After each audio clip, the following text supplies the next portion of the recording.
Good morning dear students, कैसे हैं आप सब।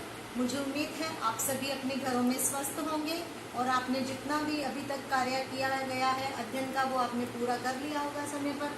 तो आइए आज हम पढ़ते हैं हमारा पाठ 8 विशेषण, जो कि हमारा सुगम हिंदी व्याकरण का पाठ है। विशेषण, जैसा कि आपने पिछली कक्षाओं में भी पढ़ा है, संज्ञा या सर्वनाम की विशेषता बताने वाले शब्द क्या कहलाते हैं? विशेषण। तो आइए आज हम कुछ और बातें विशेषण के बारे में विस्तार से जानते हैं कि ये कितनी तरह के होते हैं और कौन कौन से विशेषण। आइए पाठ पढ़ना शुरू करें। पाठ 8 विशेषण। तो आइए पाठ 8 विशेषण यानी कि एडजेक्टिव पढ़ना शुरू करें। रिया ने अपने जन्मदिन की तस्वीर अपनी दोस्त सुरभि को ईमेल की है। सुभी उन तस्वीरों को देख रही है। आइए हम भी उन तस्वीरों को देखें और उन तस्वीरों के बारे में कुछ बताएं। इस तस्वीर में रिया ने लाल फ्रॉक पहनी है, बच्चों ने तिकोनी टोपियां पहनी है, रंग बिरंगे गुब्बारे लगे हैं, मेज पर एक केक रखा है, उस पर कुछ मोमबत्तियां लगी हैं, छोटे छोटे बच्चे खुश हो रहे हैं। ऊपर दिए वाक्यों में लाल, तिकोनी, रंग बिरंगे, एक, कुछ और छोटे छोटे शब्द क्रमशः फ्रॉक, टोपियां, गुब्बारे, केक, मोमबत्तियां और बच्चे शब्दों की विशेषता बता रहे हैं। ऐसे विशेषता बताने वाले शब्दों को ही हम विशेषण कहते हैं। अब देखिए यहाँ पर फ्रॉक कैसी है? लाल। फ्रॉक की विशेषता है वो लाल है। टोपियां कैसी है? तिकोनी। गुब्बारे कैसे हैं? रंग बिरंगे। केक कितने हैं? एक केक है। और मोमबत्तियां, कुछ मोमबत्तियां हैं। और बच्चे कैसे हैं? छोटे छोटे। तो ये शब्द सारे क्या हैं? संज्ञा शब्दों की विशेषता बता रहे हैं। अतः हम कह सकते हैं कि जो शब्द संज्ञा और सर्वनाम की विशेषता बताते हैं उन्हें विशेषण कहते हैं।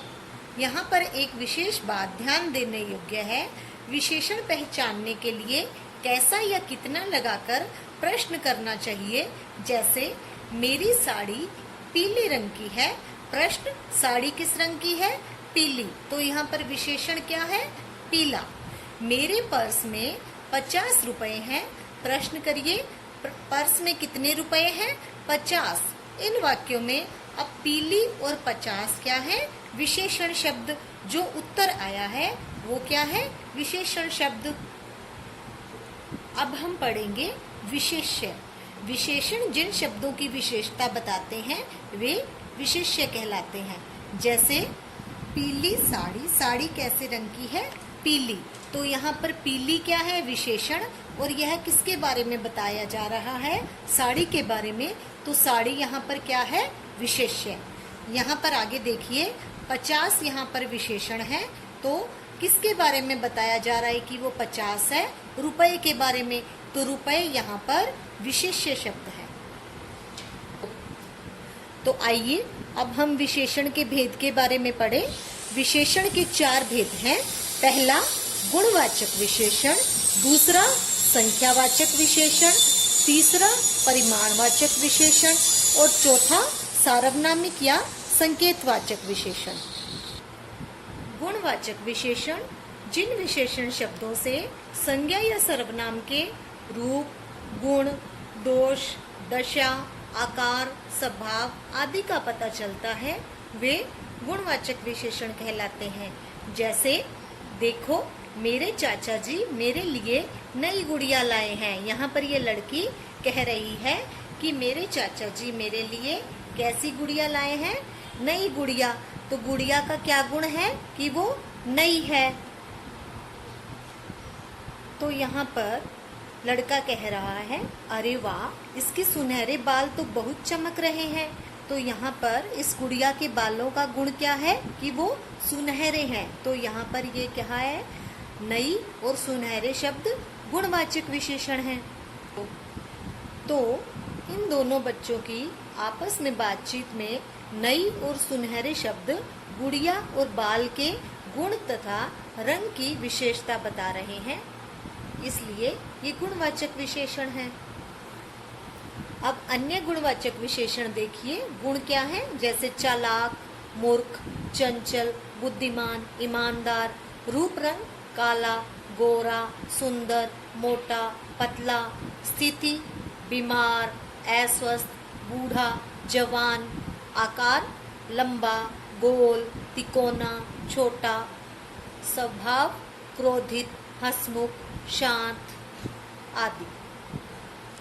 संख्यावाचक विशेषण, जिस विशेषण शब्द से संज्ञा या सर्वनाम की संख्या का बोध होता है उसे संख्यावाचक विशेषण कहते हैं। जैसे देखो, 2 मोर नाच रहे हैं और कुछ बच्चे उन्हें देखकर तालियां बजा रहे हैं। इस बातचीत में 2 और कुछ शब्द संज्ञा की संख्या बता रहे हैं कि मोर कितने हैं, 2, और बच्चे कितने हैं, कुछ।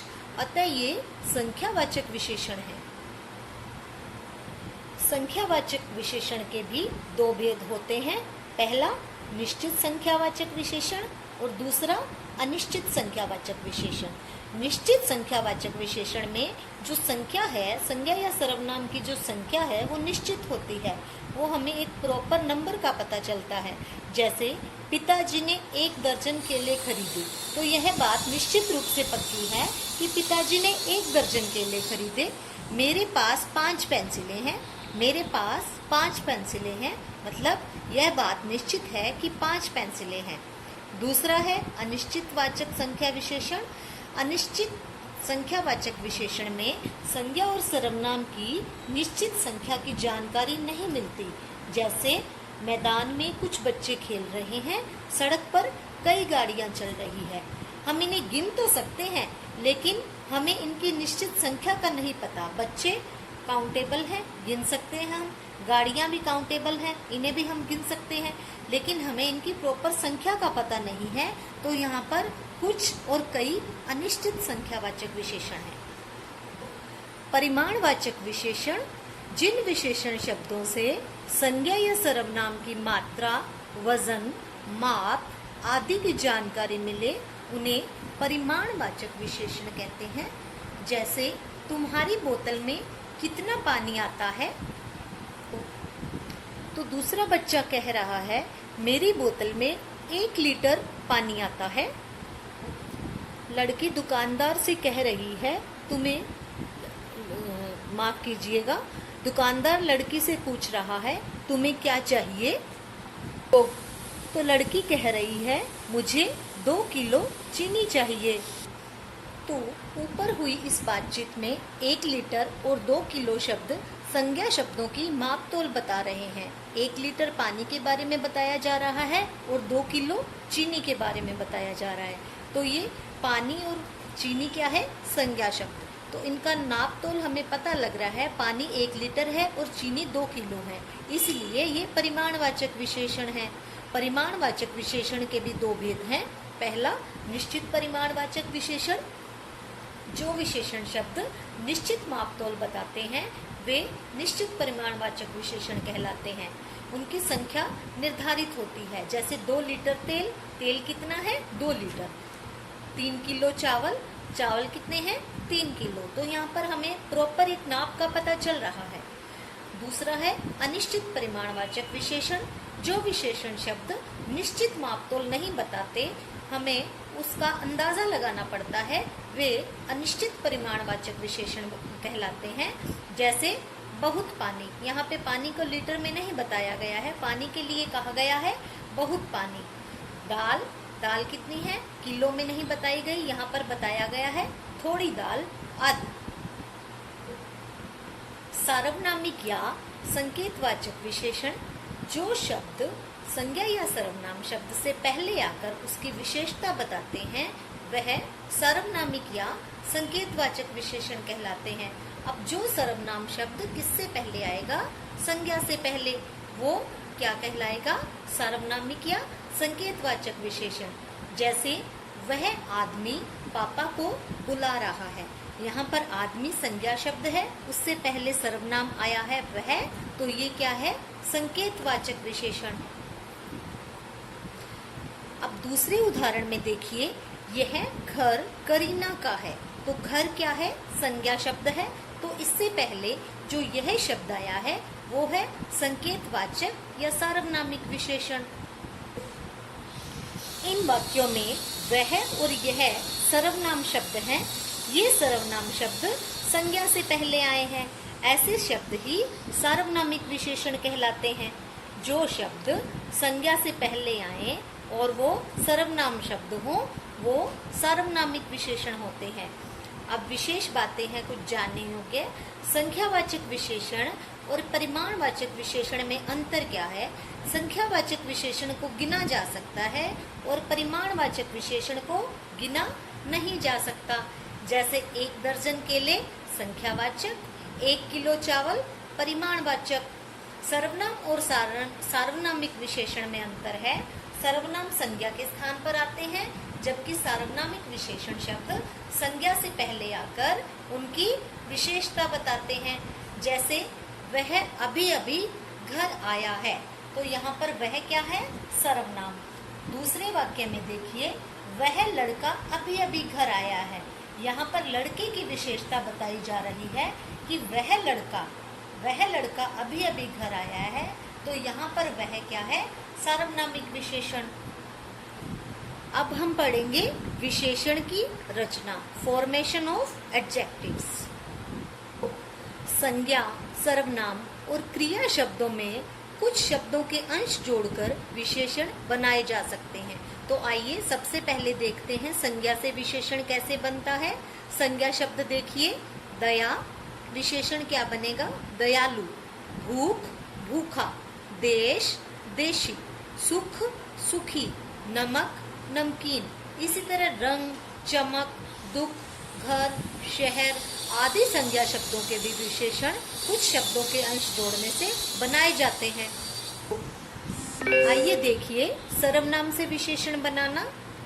जो सर्वनाम है उसका विशेषण जैसा, मैं विशेषण मेरा, कौन, कैसा, यह, ऐसा। क्रिया शब्दों से विशेषण बनाना। देखना विशेषण दिखावटी, बनाना बनावटी, लड़ना लड़ाकू, खेल खिलाड़ी। तो आइए पाठ को दोहराएं। जो शब्द संज्ञा और सर्वनाम की विशेषता बताते हैं वे विशेषण कहलाते हैं। जिस शब्द की विशेषता बताई जाए वह शब्द विशेष्य कहलाता है। विशेषण 4 प्रकार के होते हैं: गुणवाचक, संख्यावाचक, परिमाणवाचक और सार्वनामिक। सर्वनाम और सार्वनामिक विशेषण में अंतर होता है। संज्ञा, सर्वनाम और क्रिया शब्दों से विशेषण शब्दों की रचना की जाती है। तो बच्चों, ये था हमारा पाठ 8 विशेषण। मुझे उम्मीद है आपको यह अच्छी तरह से समझ में आ गया होगा कि विशेषण किसे कहते हैं और विशेष्य क्या है, विशेषण के भेद कौन कौन से हैं। तो आपको इस पाठ का अभ्यास कार्य जल्द ही PDF के माध्यम से उपलब्ध करवा दिया जाएगा। धन्यवाद।